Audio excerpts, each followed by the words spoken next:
오늘은 개인 사업자 세무조사 좀 여쭤볼게요. 네, 왜냐면 많이 나와요, 지금. 그쵸, 맞습니다. 예. 왜 그럴까요?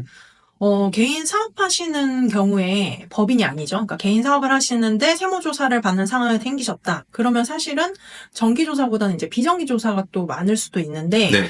비정기조사는 그러면 왜 선정이 되느냐, 거기에 대해서 말씀을 드리자면, 일단은 뭐 신고 내역을 보니까 제대로 신고하지 않은 부분이 있는 걸로 확인되는 혐의가 있다. 그런 부분이 있을 수 있겠고요. 네. 아니면 뭐 제3자에 의해서 뭐 차명계좌 신고가 들어갔다든지 아니면 탈세 제보가 접수됐다든지 네, 그런 네, 경우에도 이제 조사를 받게 되는 경우가 생기실 수도 있고 네. 혹은 이제 내가 거래했던 거래처가 세무조사를 받게 되거나 아니면 뭐 과세 자료가 나와서 그걸 검토하는 과정에서 이 상대방 업체도 조금 신고에 문제가 있는 걸로 보여진다. 그러면 또 여기에 파생돼서 세무조사를 받게 되는 경우가 생기실 수도 있는 거죠. 그렇죠. 왜냐면 사업을 하다 보면 거래처가 있잖아요. 그렇죠. 뭐 고객이 거래처인 경우도 있겠지만 네. 거래처들이 한다고 하면 세금계산서나 영수증이 있는데 네.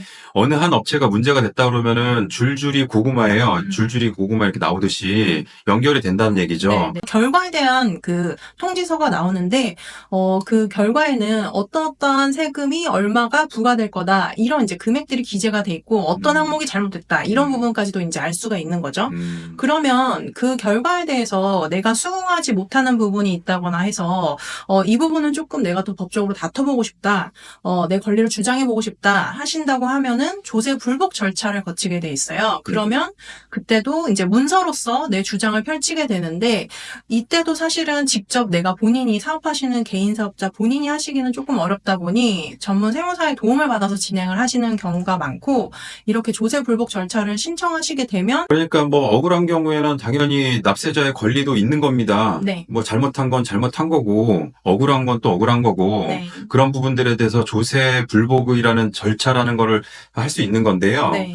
그러면은 개인 사업자분들한테 세무조사가 나왔을 때 아니면 네. 해명 자료 요청을 받았을 때 일단은 통지서나 해명 안내문 받으시게 된다 그러면 많이 좀 놀라고 당황하시겠지만 그럴 수밖에 없죠. 그럴 때 이제 전문 세무사의 도움을 받아서 그 준비를 어떻게 할 것인가 그 부분을 좀 잘 대비를 하셔서 조사를 받는 기간 동안 내가 억울함 없이 주장을 잘 펼치셔서 또 억울한 가세가 되지 않게끔 그렇게 준비를 하시는 게 좋을 것 같습니다.